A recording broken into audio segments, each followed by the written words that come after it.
asalaamaaleykum très chers internautes asalaamaaleykum la population de Casamance c'est la voix du sud ñoo ngi fii ci Bignona ci FESMUP bi FESMUP c'est-à-dire festival des musiques urbaines de Bignona ñu sosal ko depuis les années 2012 à nos jours on est à la 11e édition mu doon li nga xamante ni association art et culture urbaine ñoo ko sosal fii ci Bignona doon événement bi nga xamante ni hip hop casamançaise ñoo ko sos mu doon lu am solo lool ñu dem rek jël ñi nga xamante ni ñoo ko initié ñu wax ci loolu événement.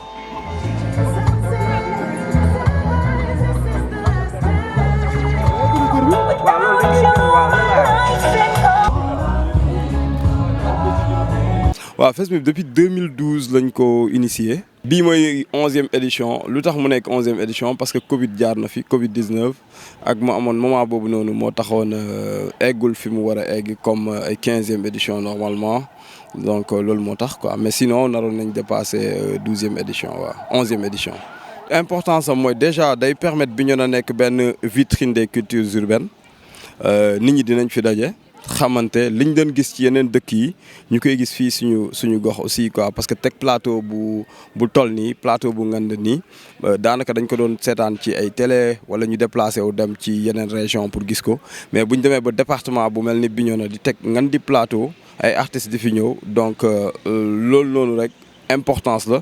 FESMUP mooy festival bu nga xamante ne mu ngi yëngu ci wàllu musique ci wàllu culture ci wàllu formation ci wàllu lépp li nga xamante ne ndaw Bignona wala ndaw Sénégal mun na ci am njëriñ. lu muy contribuer ci festival bi mooy maanaam comme nu ma ko waxee day jàppale ndaw Sénégal surtout ndaw région Ziguinchor bi ci li nga xamante ne lu jëm ci musique lu jëm ci art. lu jëm ci ay formation yu ñu nekk di def tamit ci lépp li nga xamante ne ndaw mun na ci amal njëriñ boppam. Au-delà du fait que nit ñi kontaan nit ñi bëgg qu'on puisse à travers le festival créer ce lien-là entre cette jeunesse-là et nous membres du FESMUP pour que ñu mën si jàng mën si am ay jéego yi nga xamante ni ils les ont acquises à travers le festival. C'est pourquoi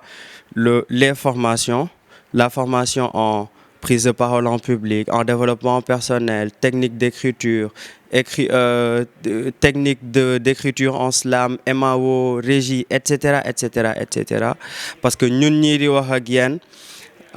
on a été formé par le FESMUP et aujourd'hui pour le FESMUP et pérennité boobu nañu bëgg a faire valoir moom nañu bëgg a d'abord montrer moo tax ñun ñii ñu bokk ci ñuy former mais ñuy inciter tamit nit ñi ñu bokk ci formation enfin peut-être pas pour ren mais pour déwén bien sûr. Ça se passe très bien parce que déjà man maa ngi soog a ñëw comme je disais mosuma fi ñëw et je suis quand même ému quand je suis ému dama ñëw fekk par exemple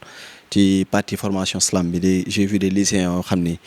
ñu ngi déclamer yoo xam ne man tey jii peut-être j'aurais jamais pensé que naa ko gis déclamation yu doy waar macha allah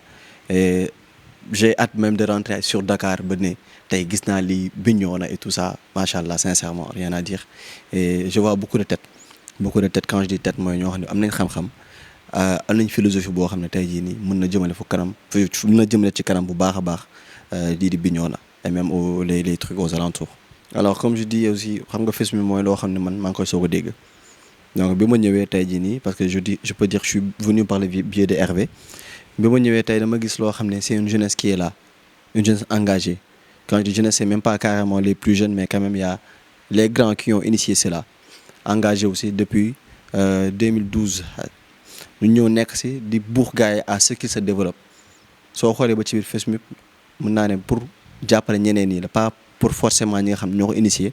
mais ñi nga xam ne mooy jeunesse Bignona te xam naa ne seen vision tey jii raw na Bignona peut-être Ziguinchor et même je sais pas tout le Sénégal ou même l'étranger donc tey je peux dire que war nañ mën profiter ci affaire boobu noonu bu ñu am pour vraiment jéem a dimbali seen bopp ku nekk jéem a xool nooy évoluer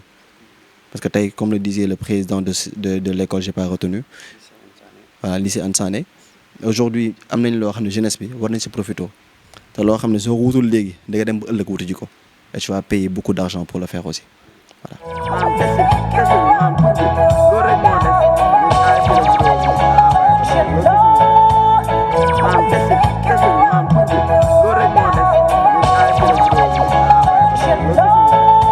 mooy mbir mi du ay fo du fecc ree déglu musique dem sa yoon mais non dañ ciy tàggat ay nit tàggat googu noonu ci wàllu mbind muy rédaction de projet ci wàllu régie générale tey muy gàmmu muy bépp organisation bi ngay def da ngay soxla mu am régisseur mooy koo xamante ne moom mooy saytu wàllu organisation bi nan la war a demee ndaxte loolu du xëy rek def ko mais jàngat la donc mu am ku doon tàggat nit koo xamante ne si ñun la génnee muy Hassan mu def formation en régie générale boobu ñu jëlee nit koo xamante ne jëlee nañ ko ba Marseille France ville de Marseille mooy maanaam mairie bu Marseille daggal ko billet mu ñëw ba Sénégal pour ñëw joxe formation en lu ñuy woowee MAO mooy musique assistée par ordinateur mooy maanaam ñi nga xamante ne ñoom ñooy tëgg son yi ngeen di dégg loolu mooy musique assistée par ordinateur ci ordinateur lañ koy def ñu tàggat ci ay ndaw yoo xamante ne fii ci département bi lañ jógee yemul ci Bignona parce que am na ku si jógee Kafountine am ku si jógee Kalounaye am ku si jógee Fogny et cetera loolu day wone ni ñun li ñuy def du pour Bignona rek mais dañ koy def pour Casamance bi yëpp. boo déggee formation ci biir festival mooy am na solo jóge nañ ci volet musique dem ci volet éducation. li muy apporter jeunesse bi mooy formation xam nga tey koo formé jàngal nga ko te ki ngay jàngal dina jàngalaat keneen kooku jàngalaat keneen donc loolu da koy apporter jeunesse bi beneen bi dina leen indil occupation beneen bi dina leen jaay lu ñuy wax rêve bi mooy lan tey gis nga plateau bu toll nii nga ñëw yow sa passion musique la nga gis fi benn artiste boo xamante ne bu confirmé mu ñëw def prestation bu dope bu nice nga ne waaw man bëgg naa mel ni kii te kii tuxut naanut correct na donc la musique loolu la en fait c'est un comportement beneen bi mooy ci wàllu ba xam ñu ngi koy def di ci am ndimbal par rapport à autorités locales yi autorités locales yi je pense que politique culturelle loolu Sénégal yëpp laay wax amuñu politique culturelle bëgg nañu ko ñu ngi koy jéem mais eggaguñu ci niveau politique culturelle parce que bu ñoom culture mooy fo alors que culture c'est une industrie bu ñu nee industrie mooy entreprise on entreprend dans des entreprises on crée de l'emploi dans des entreprises donc l'appel que je lance mooy il faut qu'ils prennent ça au sérieux ñu am politique culturelle am agenda culturel bu baax ba pare di accompagner les initiatives culturelles parce que parfois da ngay dégg nit ne la non ils sont pas obligés d'accompagner mais en réalité ils sont obligés d'accompagner des initiatives culturelles parce que c'est inscrit dans leur budget que culture daf ci war a am pàcc sport am ci pàcc éducation am ci pàcc léegi lu tax culture ñu bu ko jëlee parents pauvres c'est parce que soit acteurs yi ñoo respecté wul seen bopp wala ñoom ñoo xamul seeni rôle quoi voilà. Bignona damay ñëwaat pour parler aussi un peu les autorités aussi doivent nous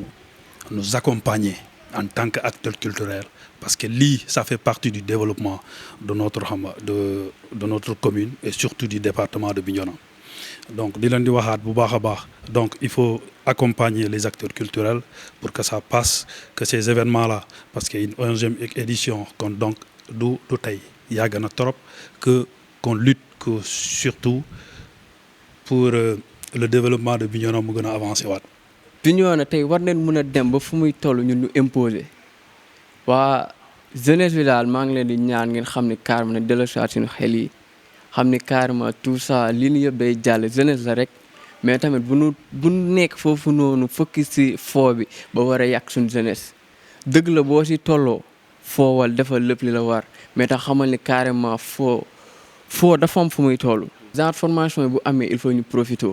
man foogoon naan tey su ma ñëwee dinaa fi fekk ay mille et quelques jeunes Bignona mais déjà li ma fekk man si jeunesse Bignona bi moom vraiment je suis pas content parce que man yaakaaroon naan tey su ma ñëwee dinaa fekk samay moom parce que ñii defuñ ko gratuitement leen ko defee te période bi ñoo ngi si période vacances mais malheureusement pour ñun jeunesse Bignona bi on n'a pas dinaa ne amuñu sens parce que foo moo bëri suñu bopp mooy loolu te man foog naan war nañ dépasser niveau boobu xam ni carrément léegi toll nañu si defar suñu ëllëg. rëccuwuma lu ma fi jëlee parce que nu ko olof di waxee rek jàng du doy jàng du wees donc am nañu ay formateurs yu accueillants yu mën lu ñuy def yu wàccee seen bopp en tout cas daal c'est une bonne idée. ñu indi ko suñu dëkk notamment Bignona parce que certes que dina am tuuti folklore mais tamit il va falloir ñu ci dugal tuuti éducation notamment développement personnel ci nit. dama ko doon dégg donc du coup man dama jàppoon ni wàllum festival woy rap jeex na mais bu ma gisee inscription yi que voilà bëgg nañu dugal adhérer ay jeunes Bignona notamment je peux dire même de Sénégal xeebuñu kenn xeebuñu mag xeebuñu ndaw à partir de 15 même à 35 ans mën nga ñëw bokk ci ay formation yi nga xamante ni pour njëriñu ëllëg la. maa ngi tudd Kabi sant King Kaza. Saaga Bolota bu Yabi Jàpp bu Bignona bu Casamance whatever. En fait pour man Facebook bi bokk na ci événement yi gën a mag ci Casamance bi donc mën naa ne et qui regroupe aussi xam nga artistes yëpp yi nekk ci biir Sénégal bi donc non seulement mi ngi may doole la Casamance mi ngi may doole tamit artistes yi nga xamante ne ni ñu ngi fii ci sud bi y permettre artistes yi fi nekk xam nga nit ñi mën leen di leen gis à travers le monde et cetera tu vois donc c'est un plus ci suñu industrie donc c'est quelque chose boo xamante ne ni voilà lu ñuy saluer la et puis di ñaan yàlla vraiment à chaque fois à chaque année muy gën di yaatu donc lii moom suñu njëriñ la ñun artistes yi suñu njëriñ la pour la culture casamançaise. na ñëpp ñëw jàpp parce que lii yëfu Bignona la yëfu Casamance la xam nga développement wu Bignona lay contribuer développement wu Casamance lay contribuer parce que tey ñu ngi nii ñëw def depuis démb ñu ngi def formation fii am na neen ñetti formation yi gars yi nekk si def si biti donc loolu noonu yëpp luy contribuer si ñun la parce que xoolal bopp yi fi nekk yëpp ay bopp nitu Bignona la wala Casamance fii lañ dëkk donc day contribuer si suñu développement tey Saaga su mu nee mixel boppam son Saaga su mu nee defaral nit ay defaral boppam bit du man rek laa koy defar mun naa ko defaral Kabi mun naa ko defaral Nadialo mun naa ko defaral ñooñu yëpp donc loolu noonu luy contribuer si suñu développement la ñun ñëpp luy contribuer si avancement wu musique Casamance la di coup li may wax gars yi nañ jàpp si festival yi du ma ne festival bi ndax man am naa mais def ñeneen ak ñeneen am na ñu ñuy def nañ jàpp si festivalu Casa yi am Casamance ñu gars yi mën a former ay nit gars yi mën a def lépp luy tax voilà côté culture urbaine côté musique mu avancé bu baax a baax quoi. mi ngi apporter jeunesse bi lu am solo lu am njëriñ parce que tey formation yi tey jeunesse yu bëri tey boo leen bàyyee tey gars yu bëri bokk ñi nekk ci milieu bi soo leen bàyyee amuñu des moyens pour dem defi ji formation yooyu noonu tu vois mais grâce à Momar sax laay wax dëgg fa neex yàlla man ko ci mel ni man woo naa ay nit personnellement pour ñu dem bokk ci formation yooyu noonu yi nga xamante ne nii au lieu que ngay dem di joxe lii pour kii mais c'est gratuit donc loolu noonu bu ñu ko amee ci biir fii day bénéficier wu xam nga au développement aussi xam nga de notre culture et cetera tu vois donc ni ma koy waxee rek initiative bu yaatu la ñëpp xaj nañu ci teguñu ko pour Momar mais Momar daf ko def non seulement pas pour la Casamance mais pour le Sénégal donc di nga gis artistes yi jóge partout ñëw fi formation yi nga wax tamit artistes yi dañuy jóge wala nit ñi dañuy jóge partout ñëw fi donc c'est toujours un plus quoi vraiment man je salue l'initiative. waaw FESMUB bi daanaka jamono ji fu mu toll nii festival la boo xamante ni waa Bignona ñoo ci njëriñu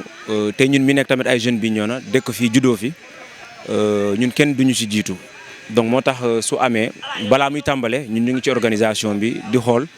nu ñuy organiser wu ne serait-ce que pour festival bi mu gën a jëm kanam mais gën a am ampleur waaw moo tax ñu ñëw def tamit suñu participation ci fépp foo xamante ne gars soxla nañ fa ñu feeñu fa. apporté na jeunesse bi ñëw na lu bari waaw te daanaka lépp positif ndax ci biir festival bi day am ay formation déjà BBC am na formation bu fa am na tamit ñu nekk au niveau de PADEP déjà atelier yi pareegul yéen a ngi gis déjà fële benn kumpo boo xamante ni génne nañ ko si benn dëkk donc ci aspect culturel comme aspect développement am na ci solo bu baax a baax. waaw xam nga suba laa waroon jëy mais nag bàyyi ba slameur yi ñëw toj fi après man ma ñëw xam nga rajaxe mu jeex noonu lay demee kon maa ngi leen di jox rendez-vous tey noonu lay demee incha allah.